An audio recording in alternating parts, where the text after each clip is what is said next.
ఇప్పుడు గతంలో drugs case మాదిరి ఈ కేసు కూడా కొంచెం కనుమరుగయ్యే అవకాశం ఉందా? 2 రోజులు ఏదో కొంచెం హడావిడి చేసిన డ్రగ్స్ తర్వాత. కేసు వేరమ్మా.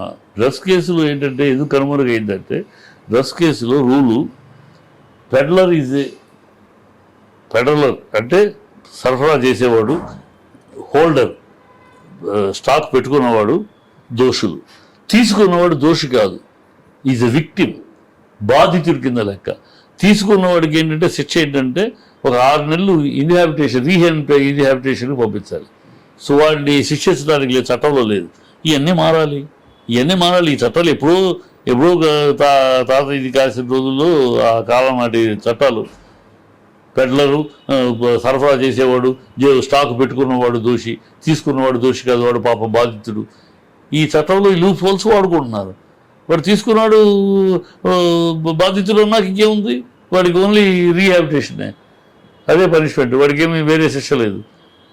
అది కాదు, తీసుకున్నవాడైనా దానికి సంబంధించి మొత్తం 3 అరెస్టుకు అర్హులు అనేది రావాలి, చట్టం కావాలి కదా. అది చెయ్యరు. ఎందుకు చేయరు? వీళ్ళలోనే ఈ అధికారులు, ఈ రాజకీయ నాయకులు దీనికి అలవాటైన వాళ్ళు ఉన్నారు. ఇవి ఎక్కడి నుంచి వస్తుందో తెలీదా? డ్రగ్స్ ఎక్కడి నుంచి వస్తున్నాయి, వాటి ట్రావెల్ తెలీదా? హైదరాబాద్ వచ్చేదాకా కళ్ళు మూసుకుని ఉంటారా? మీకు తెలియదు? ఇంటెలిజెన్స్ మీ డిపార్ట్మెంట్ లేదా? ఎక్కడి నుంచి ప్రయాణం చేస్తుంది, ఎక్కడి నుంచి గోవా వెళ్తుంది, ఎక్కడి నుంచి బెంగళూరు వస్తుంది, ఎక్కడి నుంచి హైదరాబాద్ తెలీదా? అరికట్లేరా? ఇక్కడికి వచ్చి ఎవరో తీసుకున్నాక మీకు వస్తుంది. So all these things eyewash పనులు, ఐవాష్ చర్యలు తప్పితే అందువల్ల అక్కడ అది చట్టం ప్రకారం అది వెళ్ళిపోయింది. ఇవాళ ఇక్కడ చట్టం ఉంది. చట్టంలో వీళ్ళకి ఎలాంటి శిక్ష? ఏమీ ఉరి శిక్ష కాదు, జైలు కఠిన కారాగార శిక్ష కాదు, జైలు 7 ఏళ్ళు జైలు శిక్ష కాదు, కేవలం మ్యాక్సిమం 2 వారాలు పడదు జైలు. బెయిల్ తీసుకుంటాడు, వస్తుంది. నాన్ బెయిలబుల్ ఏం కాదు సెక్షన్స్ ఇవన్నీ. అందువల్ల ఎస్కేప్ అవుతా చేస్తారు. ఈ నాన్ బెయిలబుల్ రావాలి ఇలాంటి. కానీ ఆహా ప్రోగ్రామ్ లో బాలకృష్ణ చేసిన బెట్టింగ్ ప్రమోటర్ మీద ఒక వ్యక్తి 8 లక్షలు నష్టపోయాడని చెప్పేసి కూడా పిఎస్ లో కంప్లైంట్ చేయడం జరిగింది. బాలకృష్ణ చేసింది ఏముంది అక్కడ? యాడ్ వాళ్ళు వచ్చారు, వాళ్ళు రిజిస్టర్డ్ కంపెనీ ఆ ప్రోగ్రామ్ని ప్రమోట్ చేయడానికి వచ్చారు.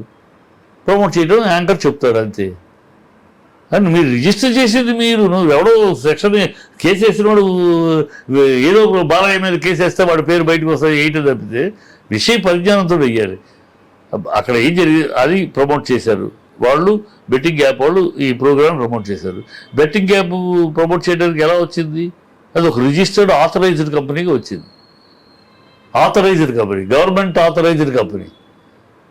ఆథరైజ్డ్ వాళ్ళని పట్టుకోవాలి. దీనికి ఎలా ఆథరైజేషన్ ఇచ్చారని గవర్నమెంట్ని పట్టుకోవాలా?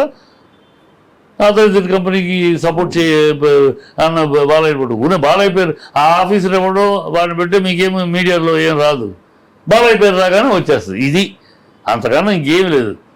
పేటకి ఇద్దరు కూడా మీడియాతో పేటకి పోయి సినిమా వాళ్ళు వాళ్ళు జర్నలిజం ఒక విషయం వస్తే దాని కూలంకషంగా దాని మూలాలు ఎక్కడ తప్పు జరుగుతుంది, ఈ తప్పును అరికట్టడానికి ఎవరు ఏంటి, మధ్యలో వీళ్ళు సినిమా వాళ్ళనే మధ్య అంతే. ఆరంభం ఎక్కడ, ముగింపు చైనాలో, ఆరంభం ఇక్కడ. ఏంటి ఈ ట్రావెల్ ఏంటి, ఈ గొడవ ఏంటి, మొత్తం ఈ ముఠా ఏంటి, దీన్ని ఛేదించడం పోయి మధ్యలో ఏదో సినిమా వాడు రిజిస్టర్డ్గా ఉంది కనుక ప్రభుత్వం రిజిస్టర్ చేసింది కనుక ఇచ్చానంటే వాడు పెద్ద దోషి, వాడి వల్ల మొత్తం జరిగిపోతుంది అన్నట్టు సిల్లీ. కానీ విష్ణుప్రియ, రీతు, ఇటు అనన్య, ఇటు నటి యాంకర్ శ్యామల వీళ్ళు కూడా ప్రమోట్ చేశారు కదా. ఇన్ని పేర్లు చెప్తాం. ఇంతవరకు నేను ఒకటప్పుడు కిషన్ యాదవ్ రాలా, పోలీసోడు వాడి గురించి రాలా, ఆ పోలీస్ ఆఫీసర్ ఎవడు రాలా. ఈ పేర్లు ఎందుకు రావు? ఈ పేర్లు వాళ్ళు ఆఫీసర్ ఎవడు, ఈ నాళ్ళు పర్టికులర్గా ఉన్న ఆఫీసర్ ఎవడు, ఈ సజ్జనారు ఇవాళ మాట్లాడతారు 10 ఏళ్ళకి ఎందుకు చేయలేదు, ఈ సజ్జనారు ఆయన ఇన్నాళ్ళు యాక్షన్ ఎందుకు తీసుకోలేదు 10 ఏళ్ళుగా, ఎందుకు పోయి ఈ అడగరే? ఆ పేర్లు ఎందుకు రావు? ఆ పేర్లు మీ నోటప్పుడు ఎందుకు రావు? ఎంతసేపు ఈ పేర్లు సినిమావాడి పేర్లు, ఏ మిగతా పేర్లు, ఆ పేర్లు చెప్తే లోకానికి ఎవరికి తెలియదు. వాళ్ళ పేర్లు మీద చెప్తే ఎవడు దాని వ్యూవర్షిప్ కూడా ఉండదు కనుక ఈ పేర్లు చెప్తూ ఉంటారు. అసలు వాళ్ళు దోషులు వాళ్ళు. మెట్రోలో ఎవరు చేస్తున్నారు అడగరే? మెట్రోకి గవర్నమెంట్ అడగండి, మెట్రోలో ఎలా పబ్లిసిటీ చేస్తున్నారు?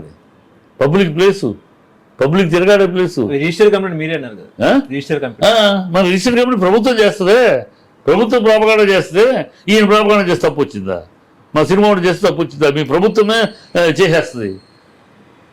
వాడు ఈ లాజిక్ ఏముంది ఇంట్లో? ఎక్కడైనా లాజిక్ కనపడుతుందా? మీడియా ఇది ఆలోచించాలి. లేదా మీడియా ఈ షుడ్ థింక్ డబుల్ సైడ్. దొరికిందే సాకి cinema cinema cinema cinema cinema cinema వాడి మీద మాట్లాడేయటం, అలా చేసేయటం, వాళ్ళకి అంత డబ్బులు ఉన్నాయి, వీళ్ళకి కకృతి పడాలా, ఈ డైలాగులన్నీ కొట్టేయటం. ప్రజల సొమ్ముతో ఉద్యోగాలు చేస్తున్నారు, ఆ ప్రజలు ఇచ్చిన సొమ్ము వాళ్ళకి జీతాలు, వాళ్ళకి బాధ్యత లేదని అడగాల. ఒక్క మాట మాట వస్తుంది. అది that's what I am doing. Okay.